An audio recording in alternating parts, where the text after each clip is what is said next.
ओम साई राम। तो चलिए क्रम को ना तोड़ते हुए हम अध्याय नंबर 18 को ही आगे कंटिन्यू कर रहे हैं। तो सभी से अनुरोध है, चैनल को सब्सक्राइब अवश्य ही कीजिए। हम अपना कर्म करें, आप ज़रूर अपना कर्म कीजिए। तो श्यामा बताते हैं श्री साठे को कि इस परमेश्वर की लीलाएं अगाध है, जिसका कोई पार नहीं। वे तो लीलाओं से अलिप्त रहकर सदैव विनोद किया करते हैं। इसे हम अज्ञानी जीव क्या समझ सकेंगे। बाबा स्वयं ही क्यों नहीं कहते, आप सरीखे विद्वान को मुझ जैसे मूर्ख के पास क्यों भेजा है। उनकी कार्यप्रणाली ही कल्पना के परे में है। मैं तो इस विषय में केवल इतना ही कह सकता हूँ कि वे लौकिक नहीं है। इस भूमिका के साथ श्यामा ने कहा कि अब मुझे एक कथा की स्मृति हो आई है।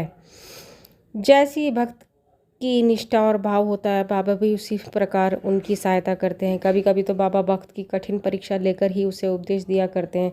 उपदेश शब्द सुनकर साढ़े गुरुचित्र परायण की घटना का तत्काल ही स्मरण करके हेमंत पंत को रोमांच हो आया। उन्होंने सोचा, कदाचित बाबा ने मेरे चित्त की चंचलता नष्ट करने के लिए ही मुझे यहाँ भेजा है। तो फिर उनको बताते हैं वो श्रीमती राधाबाई देशमुख की एक कथा।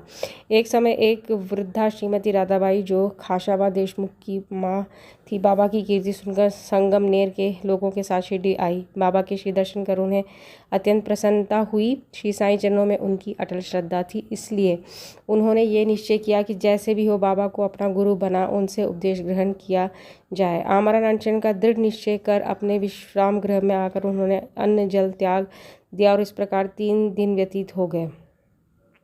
मैं इस वृद्धा की अग्नि परीक्षा से बिल्कुल भयभीत हो गया और बाबा से प्रार्थना करने लगा कि देवा, आपने अब ये क्या करना आरंभ कर दिया है कि आप तो सब कुछ जानते ही है। तो फिर अब इतनी वृद्ध है ये महिला, 2 दिन का इसने जो है उपवास कर लिया है, इसके बाद इसकी क्या दशा होगी।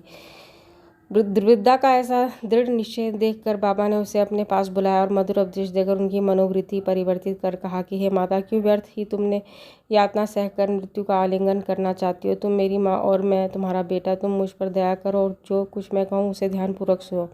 मैं अपनी स्वयं ही कथा तुमसे कहता हूँ और यदि तुम उसे ध्यानपूर्वक श्रवण करोगी तो तुम्हें अवश्य परम शांति प्राप्त होगी। मेरे गुरु जो बड़े सिद्ध पुरुष थे, मुझ पर बड़े दयालु थे। दीर्घकाल तक मैंने उनकी सेवा करता था, मैं फिर भी उन्होंने मेरे कानों में कोई मंत्र न फूका। मैं उनसे कभी अलग होना भी नहीं चाहता था। मेरी प्रबल उत्कंठा थी कि उनकी सेवा कर जिस प्रकार भी संभव हो मंत्र प्राप्त करो, परंतु उनकी रीति तो न्यारी ही थी। उन्होंने पहले मेरा मुंडन कर मुझे 2 पैसे दक्षिणा में मांगे, जो मैंने तुरंत ही दे दिए। यदि तुम प्रश्न करो कि मेरे गुरु जब पूर्ण निष्काम थे तो उन्हें पैसे मांगना क्या शोभनीय था और फिर उन्हें विरक्त भी कैसे कहा जा सकता था, इसका उत्तर केवल यही है कि वे कंचन को ठुकराया करते थे कि